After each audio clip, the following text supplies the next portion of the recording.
നിങ്ങളുടെ favourite shows ഇനി ഒരിക്കലും മിസ്സാവില്ല. ഇപ്പോൾ C5-ലൂടെ കാണും നിങ്ങളുടെ ഫേവറേറ്റ് ഷോസ് തികച്ചും സൗജന്യമായി. തിരുമേനി, ഇന്ന് ഈ വീട്ടിൽ നടക്കുന്ന ചടങ്ങിന് വരരുത്. ഇങ്ങനൊരു ചടങ്ങ് നടത്തുന്നത് തെറ്റാണെന്ന് തിരുമേനി വർമ്മ സാറിനൊന്ന് വിളിച്ചു പറയണം. ഈശ്വര, താൻ എന്താ രാജു പറയുന്നേ? നുണ പറയാനോ? അതും ഒരു ശുഭകാര്യം മുടക്കാൻ വർമ്മ സാറിനോട്. തിരുമേനി, ദയവ് ചെയ്ത് ഞാൻ പറയുന്ന ഒന്ന് കേൾക്കണം. ഇതൊരു അപേക്ഷയാണ്. ഈ ചടങ്ങ് നടക്കാൻ പാടില്ലാത്ത. ഞാനിങ്ങനെ പറയുന്നതിന് ഒരു കാരണമുണ്ട്. അതെന്താണെന്ന് ഞാൻ തിരുമേനിയെ നേരിട്ട് വന്നു കണ്ട് പറയാം. തിരുമേനി എന്നെ സഹായിക്കണം. തിരുമേനിക്ക് ഇക്കാര്യത്തിൽ എന്നെ സഹായിക്കാൻ പറ്റൂ. താൻ എന്നെ ആശയക്കുഴപ്പത്തിലാക്കിയല്ലോ രാജു. എന്തോ കാരണമുണ്ടെന്ന് പറയുമ്പോ ശരി, അങ്ങനെ ആയിക്കോട്ടെ. നന്ദിയുണ്ട് തിരുമേനി. ഈ ഉപകാരം ഞാൻ ഒരിക്കലും മറക്കില്ല. ഞാൻ ഇന്ന് വൈകുന്നേരം തന്നെ തിരുമേനി ഒന്ന് കാണാം. ശരി.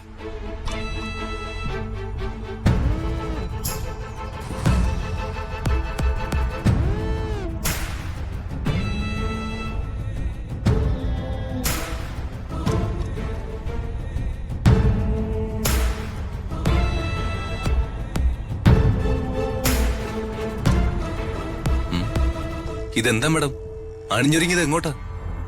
എന്തോ പൂജയുണ്ടെന്നും ഒരുങ്ങി റെഡിയായി വരാനും അപ്പൂനോട് അമ്മായി പറഞ്ഞു വിട്ടിരുന്നു.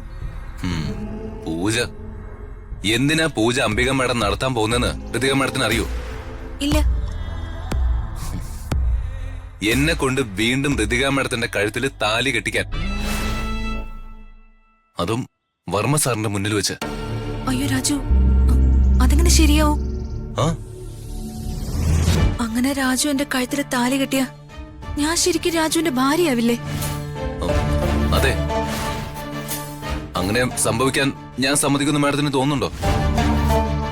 മാഡം പേടിക്കണ്ട, ആ ചടങ്ങേ നടക്കില്ല. എനിക്ക് സമാധാനായി. ചടങ്ങ് നടക്കില്ലല്ലോ, ഉറപ്പാണല്ലോ അല്ലേ? ഉറപ്പാണ് മാഡം. എങ്കി രാജുവാ, അമ്മായിയുടെ പ്ലാന് നടക്കാതെ അമ്മായി നിന്ന് ചമ്മുന്നത് എനിക്കൊന്ന് കാണണം. വാ രാജു. മാഡം, അവരുടെ നുണയുടെ ആയുസ് ഇന്ന് തീരുമല്ലേ അമ്മേ? പിന്നെ ഇന്ന് ഈ വീട്ടിലെ ഒരു കൊട്ടിക്കലാശം നടക്കും. അതിനുശേഷം എന്തും സംഭവിക്കാം. ചിലപ്പോ ഇന്ന് തന്നെ അവള് നിന്റെ കൈവെള്ളയിൽ വരും മോനെ. ഇന്നലെ അമ്മ പറഞ്ഞപ്പോ എനിക്ക് വലിയ പ്രതീക്ഷയില്ലായിരുന്നു. പക്ഷേ ഇപ്പൊ ഞാൻ നല്ല കോൺഫിഡന്റ്. അമ്മയുടെ ബുദ്ധിയുണ്ടല്ലോ. അമ്മ രാഷ്ട്രീയത്തിൽ ഇറങ്ങിയാലേ ചുരുങ്ങിയ കാലം കൊണ്ട് അമ്മ ഈ രാജ്യം ഭരിക്കും.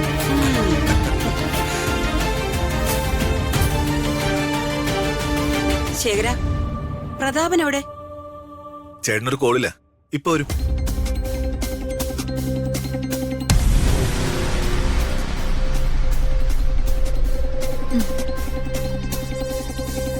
രണ്ടാളുവേ ഇങ്ങോട്ട് വന്ന് നിന്നേ.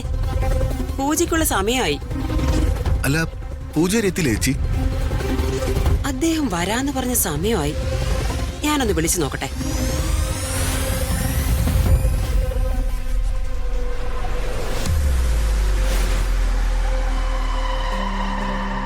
സ്വിച്ച് ഓഫ് ആണല്ലോ.